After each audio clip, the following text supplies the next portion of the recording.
This time on Graveyard Carz. Back up. Mark and Darren build the Hemi for the 1970 Charger. I'm gonna let nothing come between us. I don't know how much more Mark I can take. Royal and I tear apart the K-member in preparation. Want to get this done, ready to go back together before Mark gets the motor done.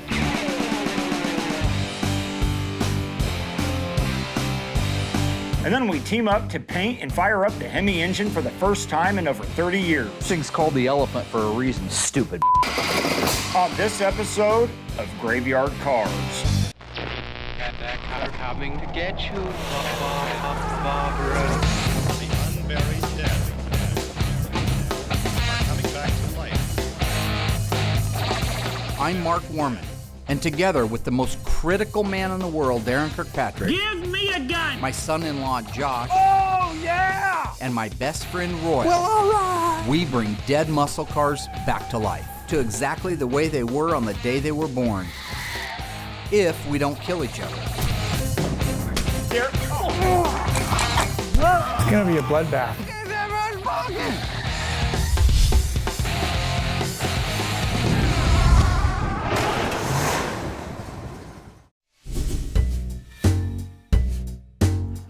Here's a great example.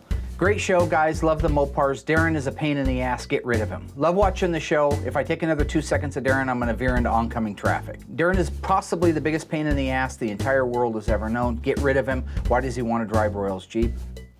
Darren. I should elaborate that and put it in a sentence. I agree with everybody else. The show is great, but too much childlike behavior, and it all stems from Darren and his immature attitude. Get rid of Darren. I can't do this anymore. This is too much for me. I'm trying really hard to do a good job, and all I'm getting is backlash. What? The Hemi is on the engine stand. Great, let's go. I've been waiting for it to get done. 3-foot rule, bro. No. 3-foot rule. You got the tools out there, buddy? What are you so gung-ho about? I've been waiting a long time for this. What are you talking about? Mark just gave me a little talk, says I'm doing great. Since the last time you saw us on Graveyard Carz, we made a lot of progress on some of the cars in the shop, as well as took time to enjoy the holiday season. The city of Springfield made the obvious choice in selecting the Graveyard Ghouls and yours truly to lead the 61st annual Springfield Christmas Parade. The Ghouls and I were joined by the mayor herself and the city council. This was a great opportunity to show off the cars from last season, as well as have some great fun. As everybody knows, we're constantly improving the shop and the equipment so that we're able to do the best restoration possible. So recently I purchased an Auto Body Buddy lift, and after the purchase, Tom came out from the company and helped me set it up and show me the exact ways to make the pulls with this particular piece of equipment. We've been manufacturing frame machine and unibody equipment since 1980. After 15 years of frame machines, we realized it's not the answer anymore in the body shop today. So we invented a machine here that we can use on any car that comes in the door, 10 out of 10, regardless of what you're doing. We've built a very unique machine in that it's just 3 inches thick and lays flat on the floor. Stays out of your way, doesn't tie up a lot of shop space. We just gained about 400 square feet in the shop that we didn't have before, and every single square inch counts in this business. We also got a lot of work done on Mark and Elena's 1970 FE5 Rally Red Cuda. We installed the grille, front bumper, tail lights, rear bumper. We got the exterior door handles and some exterior trim on. And a lot of other little things have been done on Mark and Elena's 70 Cuda 383 that push us that much closer to the finish line. While you were gone, I put the 400 together for the 72 Charger. Got the 340 sent out, it's back, it's ready to go together.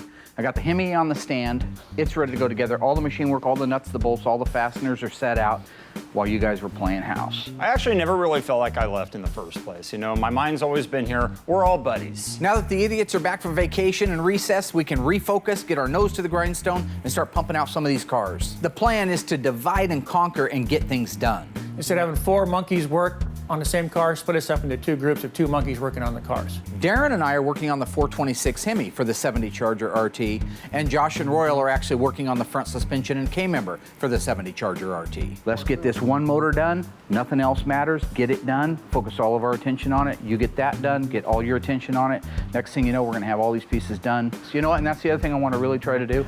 I told you guys I was going to do a little soul searching while you were gone. How'd that go? Mark's speech today is the same as it's been every other year. You're going to work with me. Don't stare off. No, I'm on making I'm us just a happier, making more a mental positive note. group of people. He's telling us what we want to hear, and the first given moment, he's going to put us all down like he has been. He's quite proud of himself with his names and stuff that he calls us. The only thing I want to do before we get started here is I want to make sure that I get certain things out of my system. I've noticed you grew an extra set of eyelashes that go between your actual eyelid and your second set of eyebrows. Did I? You're even more bald, and you actually have a low spot right here that needs a little bit of Bondo and a block sand. You look like Yukon Cornelius from Rudolph. Oh, Rudolph! Welcome back. Right now I'm out in the body shop with the guys. They're putting together the rear body section on the 70 Charger RT. This is really cool stuff to show, and that's why I wanted to get the guys out here. We have an electronic measuring system by Eclipse. It allows me to measure within a millimeter exactly where a frame rail, exactly where a panel goes. So I know that the car is geometrically square. We can record that data, and then we can use it on the next car. So we get another car that's wadded up to the windshield. We know that we can set those targets in place, go back and look and see where it's supposed to be, and we no longer have to trial and fit. We just put it back to where it belongs, and we're done. That's why we use the Eclipse measuring system. You've heard the term unibody. These are unibody cars. They're a frame and sheet metal combination, and that's what makes up the structural integrity. Right now I'm looking at this car and I see a beautifully flat rear cross member. And the Eclipse probably should be showing the exact same thing. And now when I X from the front to the very rear that we just put in, we're within 3 millimeters. Here's his level setting in the back, and you can see right now that probably 1 millimeter or so up on this side is gonna make that level go perfectly flat.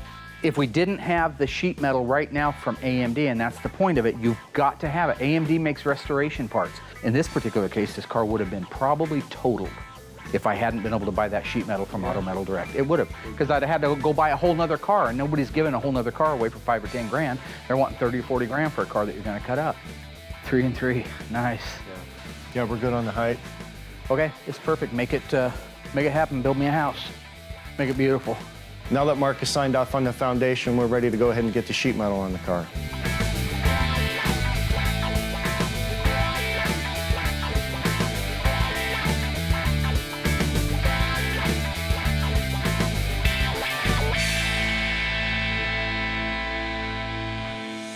This season on Graveyard Cars, we have a ton of restorations, but we are out of time and we're out of space.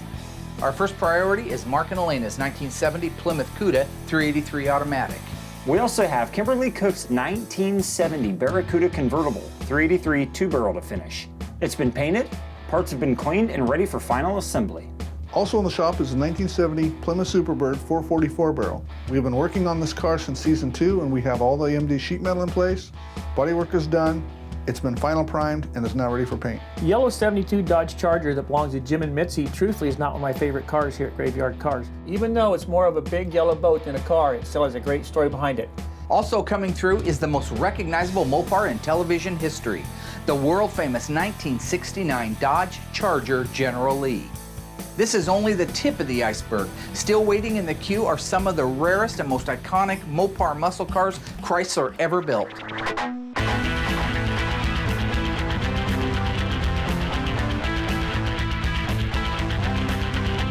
At Graveyard Cars, we're not just bringing cars back from the dead, we're bringing them back exactly the way they were made on the assembly line the day they were produced. We bring history back one legend at a time. And that's Graveyard Cars. This is the original numbers matching block. There's a big dent inside the K member. I don't think it's the same car. He's got the attention span of a chipmunk.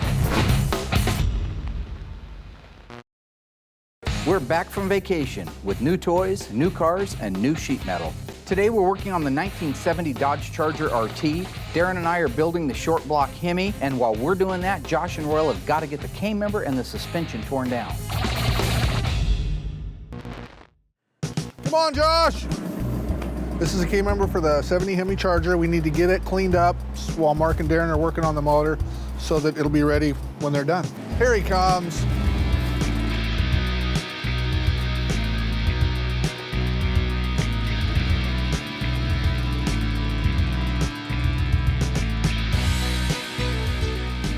Beautiful Oregon rainy day, Royal. We leave it out there long enough, it'll wash itself. Yeah. I just want to heat the water up. Before we can sandblast this thing, we have to get all the grease completely off of it. If we don't get all the grease off of it, it's gonna cause little balls of grease to start balling up and getting clogged inside of the sandblaster, and that's gonna cost a lot of time. So we're out here, we've got the Aladdin pressure washer, we got the heat cranked all the way up. It's just gonna take that grease right off, just like cutting right through butter. You know, it's actually really beneficial that Royal's here today doing this, because I've been cleaning the last countless amounts of K-members and front suspension parts, and you get completely soaked. Now he gets to see what it's like. Josh usually does the power washing. I like to do it once in a while. Josh was finishing up where all I missed. Although I don't think I missed any of myself. I want to get this done, get it apart, get it ready to go back together before Mark gets the motor done. Hey Royal, we're done, buddy. Today we're putting together the 426 Hemi for the 1970 Dodge Charger RT. The machine shop has done all the work on the engine. It just came back a couple of days ago, so I just did a little bit of fine tuning and fine cleaning on it, and now we're gonna start, me and Tweedledum here, gonna start putting together the short block. You know, I've never worked on a 426 Hemi engine before, so that's going to be exciting. The street Hemi became available in 1966. You know, this is a 1970 426 Hemi engine. Again, I know not much about it, but I'm sure with Mark and the books, you know, we'll get it together right and I'll learn a lot. This is the original numbers matching block. These are the last 8 characters of the VIN number of the 70 Charger RT. That's what we mean when we say an original numbers matching block.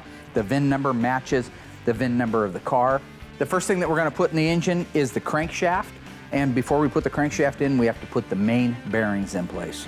So these main bearings, just like the rod bearings, have these actual tabs right here. So you'll see the tab there. You'll notice this one has no hole in it. This one has the hole, and the tab is there, and the tab is there. So we know that it goes down here, pushes down into place. And did I lose you already? No, I just went to another It's one. the shortest attention span I've ever seen. I wasn't done. So this is the top half one. This needs to go in the top cap. We should probably do that now.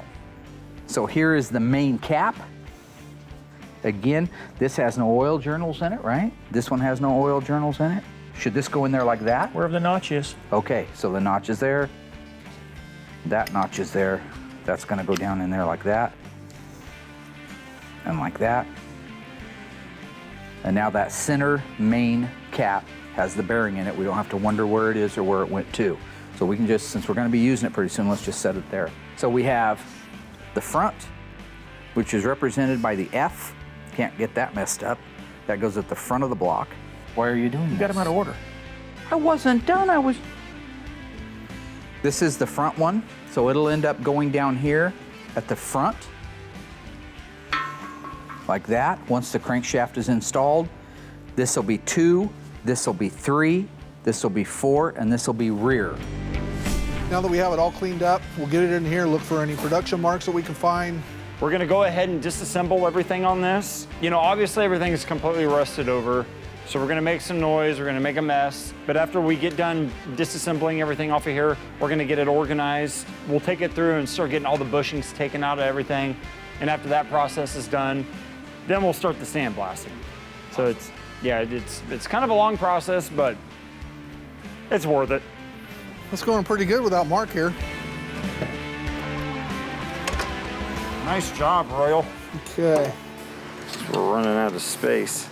Yep, too many cars, not enough time, not enough space and time to do them in. Now we're ready to set the actual crankshaft down in there. Make sure you use an assembly lube of some sort. I like to be plentiful, because you're not gonna hurt anything by being plentiful. So we're gonna set the crankshaft in now. I got it kind of backwards. That's okay, Mary, I don't need your help. I'm sorry, I wasn't gonna call you Mary. I always just like to check everything. As you put it together, you keep checking how easy it rotates. Instead of putting the whole thing together, rotating it, find out it doesn't rotate, what would you end up doing? Taking everything back apart until it did. This way you go one piece at a time. So these are the main caps. So Darren, feel free to start putting your own in. Just put them in by numbers. This has got an F on it. That'd be the front, yep. So right now it looks to me like all the main caps are resting. They're not bolted in certainly, but they are resting. Okay, so what we want to do is just make sure these are down into place before we put our cross bolts in.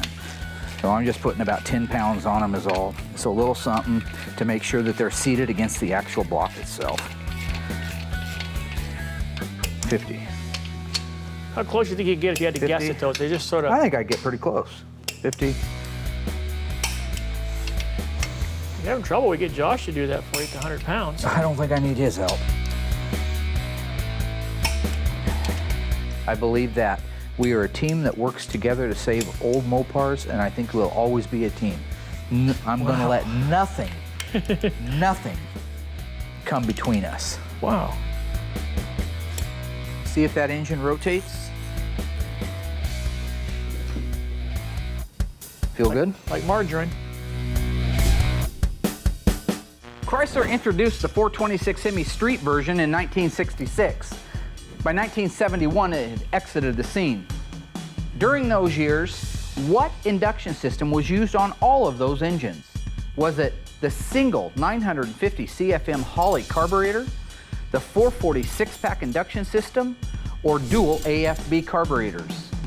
The answer coming up after the break. So what was the original induction system used on all 66 to 71 street Hemis? Well, the Holley six-pack setup was only available on the 340 and the 440. The 383, 440, and 340 would have been a single four-barrel in any other application. That would have left only the inline dual-four AFB as the induction system used on all 66 to 71 street Hemis. Visit graveyardcars.com to learn more. Royal and Josh are cleaning up and tearing down the K-member for the 70 Charger RT in record time. Darren and I have been getting along famously while we're building out the Hemi. Next on the list, we're going to install the pistons.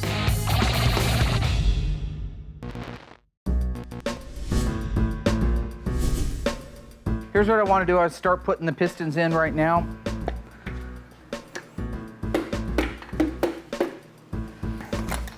Once the piston's gone below the deck height, that means the rings are seated down into the cylinder itself. I'm going to press that piston in further until that rod bearing that you saw us shoot grease on butts up against this rod journal.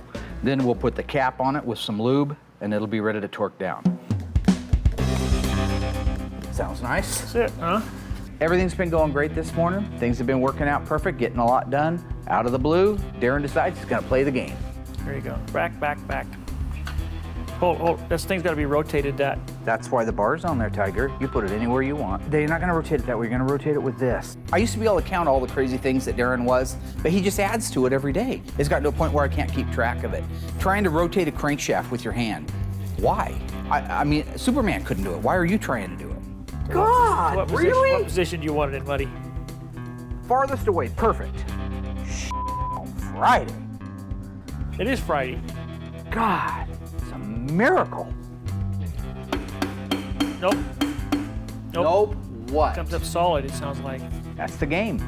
Shove a stick of dynamite up my ass, just like Bugs Bunny. You idiot. What's wrong with you? See the rod bearing laying down inside the block? There's no bearing on it. That was your whole job, was just to make sure that that bearing. That was on my that whole block. job. More make me look bad, right? You're trying to change this. You remember? did it yourself, bud. I drove the pistons in there. The whole reason I'm having Darren help me on the Hemi is because he wanted to learn, and I know he's detail-oriented. Why he isn't paying attention to the one and only thing that I'm having him do is beyond me. It's not my fault the bearing fell out. It was my fault that I didn't notice the bearing had fallen out, but it's probably being belittled by Mark at the time where I didn't even notice it. All you had to do is You got make it sure in the the bearing first stayed time in. without shaking like an earthquake. That's what it was? Really? Yeah, like an earthquake. That's it? Yeah. There you go. What's wrong?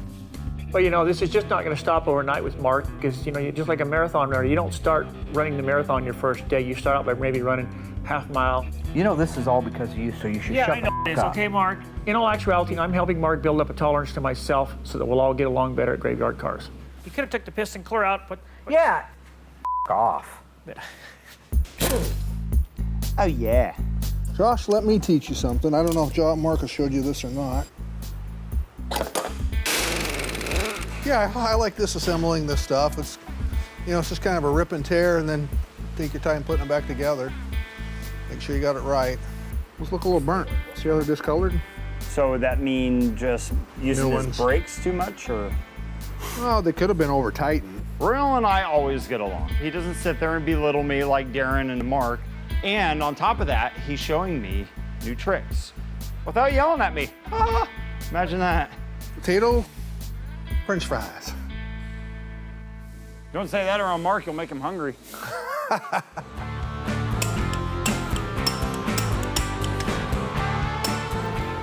Oh, nice. Yep. I'm trying to feel if there's any kind of resistance. If you don't do that and you have one that's too tight in there, it'll spin that bearing instantly as soon as the engine starts up. I always like to check the journals. I mean, just in case you've got a Josh or a Darren or a Royal working in your plant, and they drop the box and chip the edge of the journal, I want to just take a look at it, make sure it's all butymous. The Hemi camshafts from the factory used 3 bolts that held the timing gear to it, where a 440 and the regular wedge engines used 1 single bolt, which was a 5/8 head. This actually uses 3, representing the extra torque and the extra horsepower. So from here, we're just going to very carefully, not to hit those cam bearings, we're going to just float it through there. Just be very careful not to nick those. They have a coating on them. There we go, and we are in.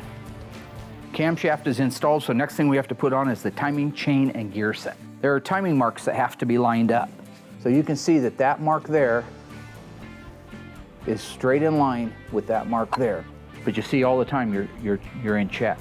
Perfect alignment. That is when you hear people refer to, and I've referred to it, top dead center. First thing that has to go on, this is called an oil slinger. It's gonna grab hold of this, it's gonna slosh it around and help keep the cam shaft, crankshaft, and timing chain lubed out here. Next component is our timing cover. There are 4 larger and 4 smaller bolts, Darren. And I have a feeling you're gonna knock them all over before you even start looking, right? This is a 426 Hemi, 440, 426 Hemis, and 340s all used a windage tray. And because this goes in there, you need an extra set of gaskets. So now we're just gonna set this down on there. Let's put the oil pump on since it's upside down. Done. I still don't agree with you about this being the same car, same engine and everything, the car that Tony saw. What are you talking about? I don't think it's the same car. It's gotta be the same car. They doesn't made have- 56 of them. So that means there's 55 other ones. You know, it was shortly after we got the 70 Charger from New York, the Hemi car, that I got the call from Tony talking about the fact that he used to go over and knock on this guy's door and try to buy the car all the time from when he was a little kid. And I've been sharing that story with Darren, and he cannot, in his mind, he cannot grasp the idea that Tony has no reason to make that story up. No, I didn't call him a liar. Go call him. He's got a bad memory. Call him. That whole made-up story about the 70 Hemi Charger being the same vehicle that Tony saw somewhere past in his childhood or a dream or something, I still don't believe it. I'm tired of your games, man. Not a game, Mark. I mean, I'm tired of these stories you come up with just to relate it back to Graveyard Carz somehow. It's all about you and Right now, Tony. now. It's all about you. Again, it's you about you. I'm coming, Mark.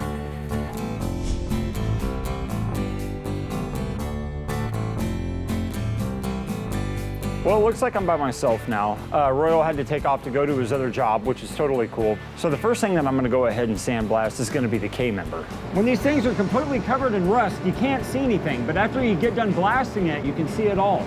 Well, I just got done blasting over one general spot, and there's a big dent inside the K member. But I don't know, my guess is it either rammed into something or something rammed into it. Boy, I cannot be thankful enough for these metal awnings. You take a look outside right now, man, it's a monsoon. It's like this 24/7 here in Oregon. It just rains, rains, rains, rains, rains. I'd be drenched. Mark wouldn't care. Mark loves to see people miserable. I mean, honestly, you don't see him over here sandblasting. You know why? Because he's got the attention span of a chipmunk.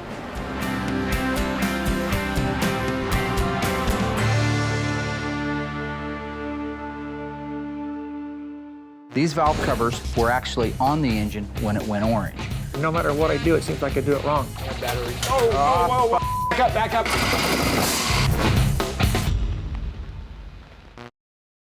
Graveyard Carz has just received one of the rarest Chrysler muscle cars ever made, anywhere, anytime. 1970 Dodge Coronet RT 426 Hemi 4-speed convertible. They built 2 of them. You're looking at one. Let's check it out. In 1970, Dodge built 2 Coronet RT convertibles optioned with the 426 Hemi. What's your problem? No, I'm just standing. This is one of the 2. This one was exported to Canada, the other one stayed in the United States. This is a pistol grip console shift 4-speed. You're just jealous because they made 916 a year and they only made 2 of these. How many yours did they make? Doesn't matter. You are. This car is the rarest car so far to come to Graveyard Cars for total production numbers. We've had them that were 1 of 1, 1 of 2, but that's after you break down the colors and the options. This is only 1 of 2 cars ever built. It was restored 10 years ago. It's back to be restored right. Graveyard Cars is what we do. Nice face.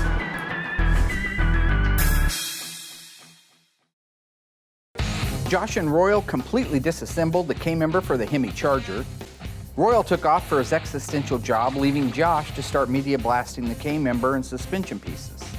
Meanwhile, Darren and I got the pistons, camshaft, timing chain, oil pan, oil pump all installed in the Hemi. And just when I thought we were getting along, Darren starts playing the game. Now I gotta go call Tony D'Agostino and settle an argument. Call him right now. What is wrong with you? Can't wait. I can't wait either. So I called Tony right up, got the jack-eyed weasel in there on the phone, and let Tony explain to him that he used to live in Highland Mills, same town. What are the odds, right? What are the odds that he used to leave a business card on another 70 Hemi Charger? Hello, Tony's Mopar Parts. T, it's Mark.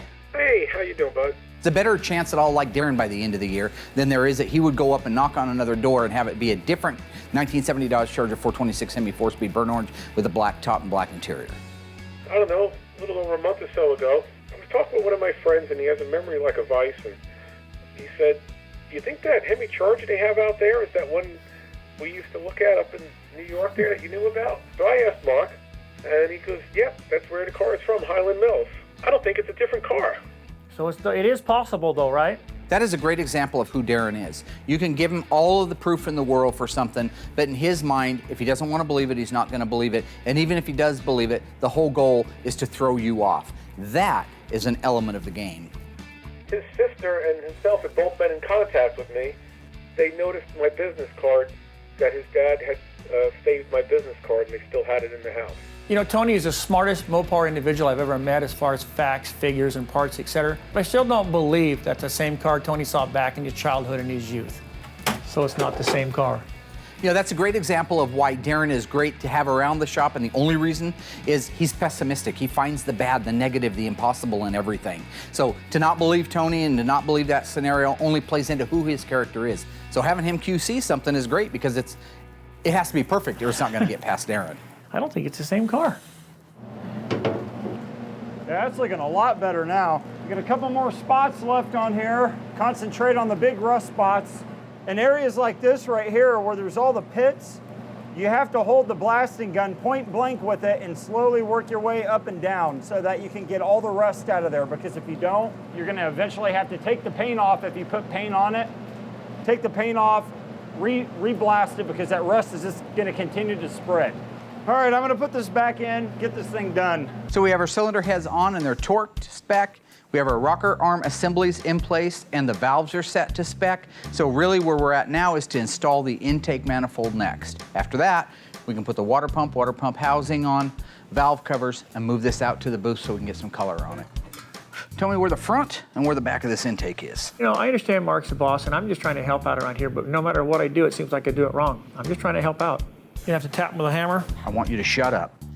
The guy that makes suggestions, the guy that runs it for everybody. I don't know how much more of Mark I can take. I need a little hammer. Nice. Got it? Looks like it. All right, let's put some bolts in that mother. Now that we have the factory dual 4 intake manifold in place on the 426 Hemi, the 2 throttle return brackets, dual 4s, and the throttle return bracket itself, we can actually torque everything down with an inch-pound torque wrench to spec and move on to the next step.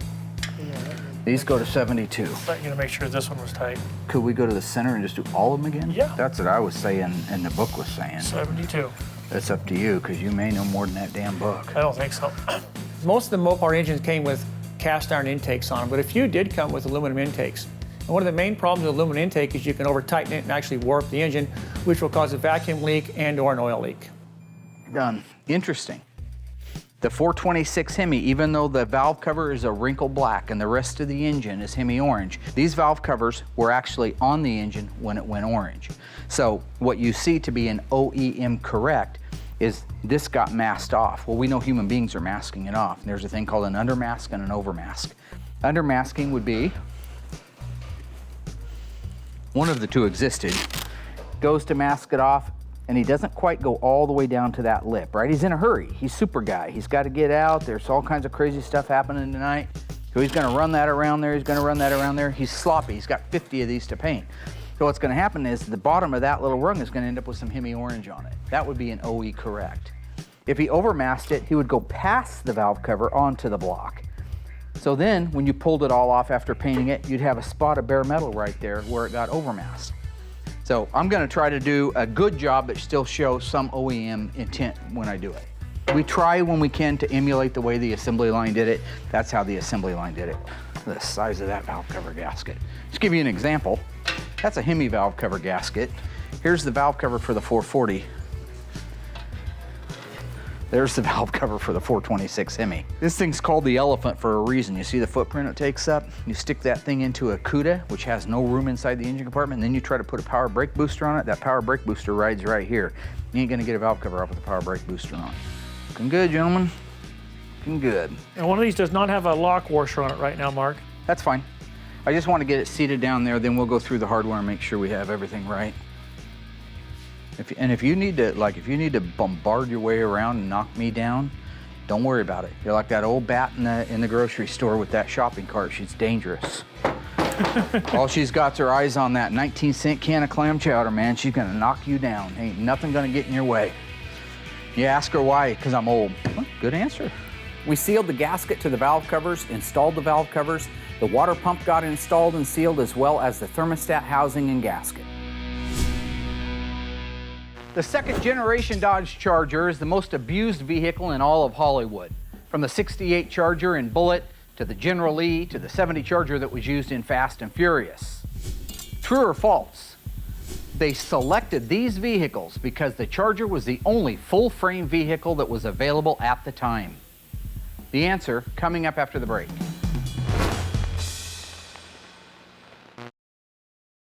Neither the first generation, second generation, or the third generation Dodge Charger was a full-frame vehicle. Therefore, the answer is false. In the case of our Mopars back in the 60s and the 70s and even the early 80s, the unibody takes the floor pan, the quarter panels, the trunk floor extensions, the upper deck filler panel, the rear package tray, the rear valance, the rear body panel, welds all these units together, and collectively, those make up the structural integrity of the vehicle. So basically the difference is a full frame vehicle would have had just that, a perimeter frame on the bottom and a body set down over the top. So why was it such a favorite in Hollywood if it wasn't the strongest car on the road? Because it was the best looking car on the road. Dodge Charger is the sleekest design of any car company in the history of the world. Visit graveyardcars.com to learn more. We finished building out the 426 Hemi for the 70 Charger RT. Before we can paint it, plumb it out, and fire it, I got to go out and give the body men the green light on the 70 Charger that they just finished doing the pre-fit of the sheet metal on. It really is getting to be crunch time right now. We have a multitude of things going on simultaneously at the shop. I've got to go out and sign off on all the pre-fit and all the sheet metal on the 70 Charger RT so that they can start welding it up. The minute I do that, I can come back up and start prepping out the 426 Hemi to start putting the Street Hemi orange paint on it. Wow, it looks good. You got final zero on everything on the Eclipse? Yeah, we did. It was, I think this was just 010, but God. Yeah, just perfect. Well, the factory, if they got it within, I think it was a foot, they were making. Right? Oh, Yeah. You Give can or take a quarter inch. look at some of those cars out back where these, especially this inside corner on a Charger, ask anybody that's ever built one of these, they got a glob of seam sealer. Right. I mean, that's how close they are. A glob literally 6 inches across of seam sealer. So I just did a quick follow-up with the guys, see how they're doing on the Charger. They have all the AMD sheet metal in place, aligned to perfection. You're just cleaning up the corners now? We are. Okay. We got to put the corner pieces in as the last piece that we got to fit. Yeah, it goes on from the outside. So the next step is to give them the green light, which I've done, to disassemble it and start actually welding all the panels into place. So hopefully the next time we see it, it'll have a back end welded on and ready to start doing body work. Get it apart and start welding. You got my blessing. You need anything from me? Nope. You're the man. That's what I'm talking about. With the assembly done, it is now time to mask and paint the 426 Hemi for our 1970 Dodge Charger RT. So we're at the point now where the engine's ready to paint. All of the pieces that are supposed to go on the outside of it so that they can go orange are on and in place. The valve covers are masked off because they stay crinkle black. And we got it lifted up on the hoist. I've got the paint mixing right now inside. I'm gonna turn the booth on, warm everything up, and get ready to start painting.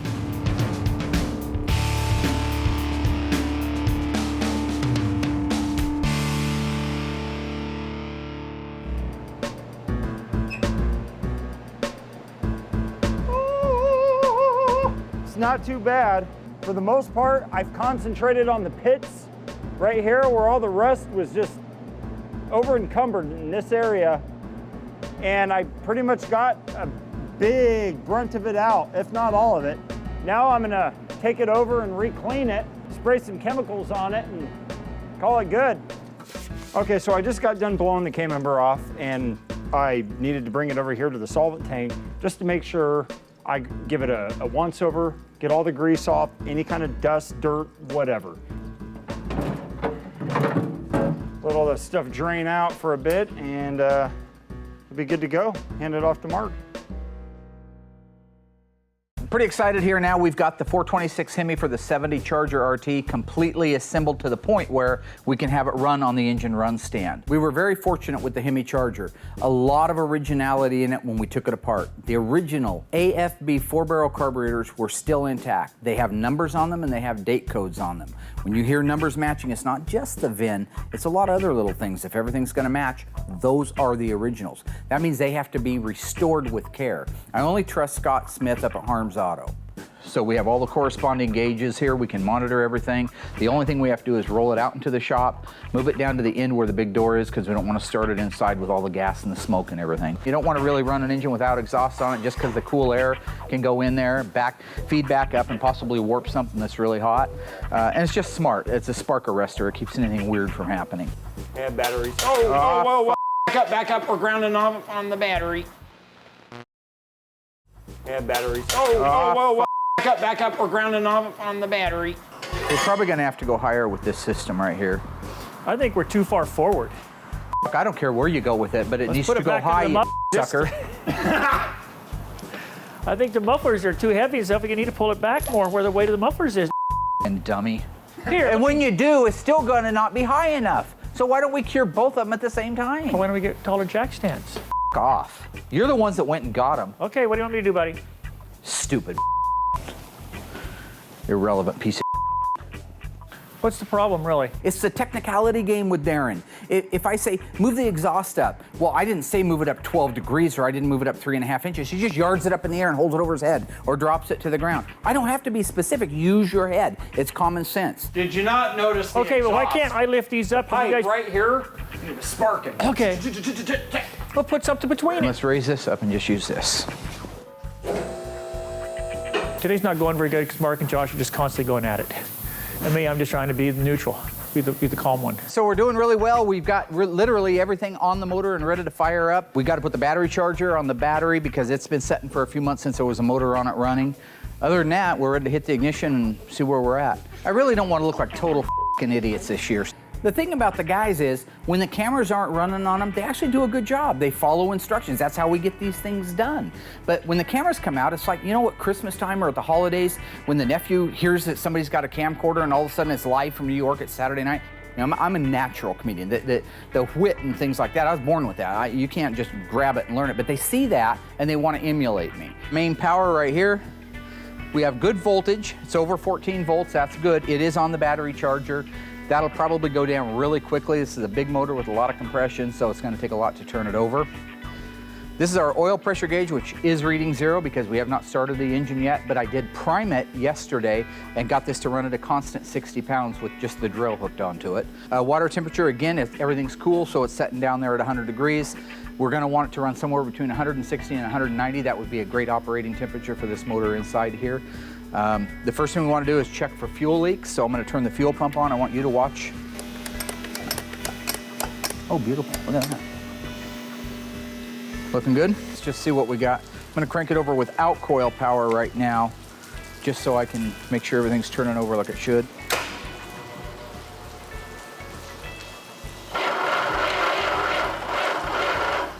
Somebody fart. It's sulfating, you smell it? Yeah.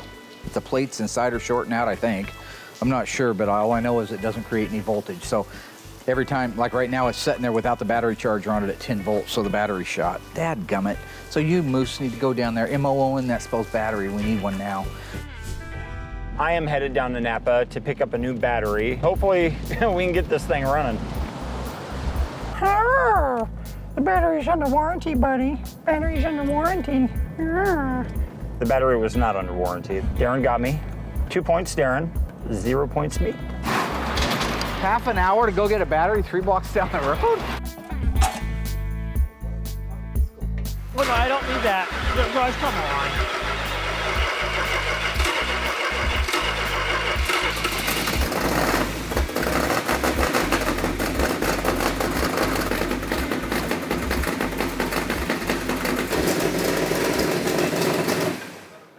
Okay, we have no choke open. So far, so good. The choke's set up a little fat right now, meaning that it's a little rich.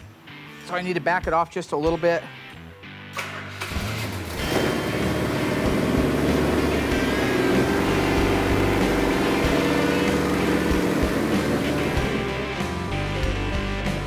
So for me, the most rewarding thing is to know that we saved the motor, it's correct, and it is now ready to go back in the car. You know, Mark makes a big deal of painting the exhaust manifolds. It just fills the shop full of pollutants and air, and we have to sit out there and breathe it. So I think it's totally wrong to paint the exhaust manifolds, because in the end, there's no paint on them anyway. I don't want money and I don't want medals. What I want is to put these cars back on the road again the way they were the day they were built. First off, Mark cannot dance. He is not Michael Jackson. I think it's completely ridiculous, and it shouldn't have any part on the show. When I get jazzed, when I get happy, when I get motivated, I dance. You don't like it? Too bad. It reminds me of the little town that didn't like the dancing going on, and Kevin Bacon came to town and had to explain to him that even David said, sing and dance before the Lord. Everything ran great. That's awesome. Nice work. Give it up. Do it or I'll bash your head in. After the engine was assembled and ran, it just sounds wonderful and no problem with the engine. It's going to make the customer very happy. It just shows how well me and Mark work together. Very, very nice. You know, it was a very good week at Graveyard Cars. Mark and myself got the 426 Hemi engine together, got it running, no problem with the engine. First time it's ran in 33 years.